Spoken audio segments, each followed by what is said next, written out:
Hello दोस्तों। तो मैं राजन कुमार और मेरा यूट्यूब चैनल स्मार्ट राजन पर आप सभी का स्वागत है। तो दोस्तों, मैं कृष्ण हूँ पुस्तक से कृष्ण की जीवन गाथा के बारे में बताना चाहता हूँ, जिसका राइटर हैं द्वीप द्विवेदी।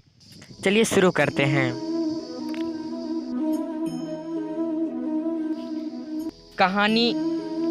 अब तक हार और जीत दोनों में झूमने वाले बहुत ही कम हुए हैं। मैं उन्हीं में से था।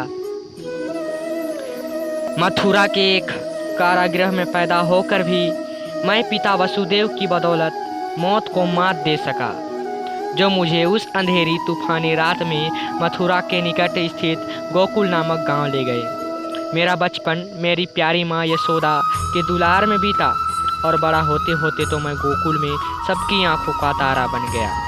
हालांकि मेरा बचपन मामा कंस के चलते संकट व संघर्षों से घिरा रहता था, लेकिन मैं कृष्ण था, एक कर्मवीर जिसने कभी हार नहीं मानी और हर संकट पर विजय पाई। ऐसे में संकटों को मात देना और जीतना जल्द ही मेरा स्वभाव हो गया।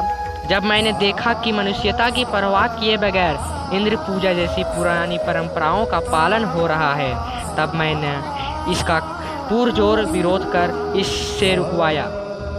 जब भेड़ियों के झुंड ने मेरे सुंदर गांव गोकुल पर हमला किया, तब मैंने गोकुल वासियों के साथ स्थानांतरण का फैसला कर लिया और यमुना नदी के किनारे गोवर्धन पहाड़ी के तटहली में स्थित वृंदावन में आश्रय लिया।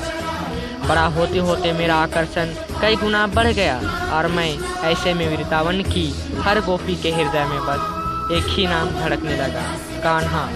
लेकिन सबके दिलों पर राज करने वाला यह कान्हा, जिसके वंशी वादन ने और जिसकी मनमोहक हंसी ने वृंदावन की गोपियों पर अपना जादू बिखेर रखा था, वही कान्हा एक दिन राधा की खूबसूरती पर बुरी तरह से मर मिटा था। और फिर वही राधा आगे चलकर मेरे जीवन का प्यार भी बनी और मेरी प्रेरणा भी। वही राधा मेरी दोस्त भी बनी और मार्गदर्शक भी। खैर, मेरे लिए जीवन उतार चढ़ावों से भरी एक खूबसूरत यात्रा थी, जहाँ कभी मैं केसी और पूतना जैसे राक्षसों का सामना करता, तो कभी राधा और गोपियों संग रासलीला रचकर आनंद की परिकाष्ठा का अनुभव करता। मैंने सोचा था कि मेरे जीवन यूं ही बीत जाएगा, जहाँ वृंदावन का यह ग्वाला कभी गोपियों के साथ रास रचाएगा तो कभी राक्षसों का मुकाबला करेगा। लेकिन कुदरत को कुछ और ही मंजूर था। दरअसल एक प्रत्याशित और रोचक घटना मेरे साथ तब घटी जब मामा कंस ने मुझे मथुरा में आमंत्रित किया। हालांकि मैं यह हमेशा से ही जानता था कि मेरे खून के प्यासे हैं, लेकिन मुझे यह नहीं पता था कि यह सब कुछ इतनी जल्दी घटित होगा। और हुआ यह कि जब मैं मथुरा पहुंचा, तब उन्होंने षड्यंत्र रचकर इस धरती पर मेरा नामो निशान मिटाने की हर संभावना कोशिश की, लेकिन मैं बच निकलने में कामयाब रहा। मगर जब उन्होंने पिताजी और गोपों समेत सभी को मारने का आदेश दिया, तब कोई रास्ता ना देख मुझे उनका वध करना पड़ा, क्योंकि मेरा यह हमेशा से मानना था कि जब कोई मनुष्यता के लिए खतरा हो जाए, तब उसका खात्मा जरूरी है।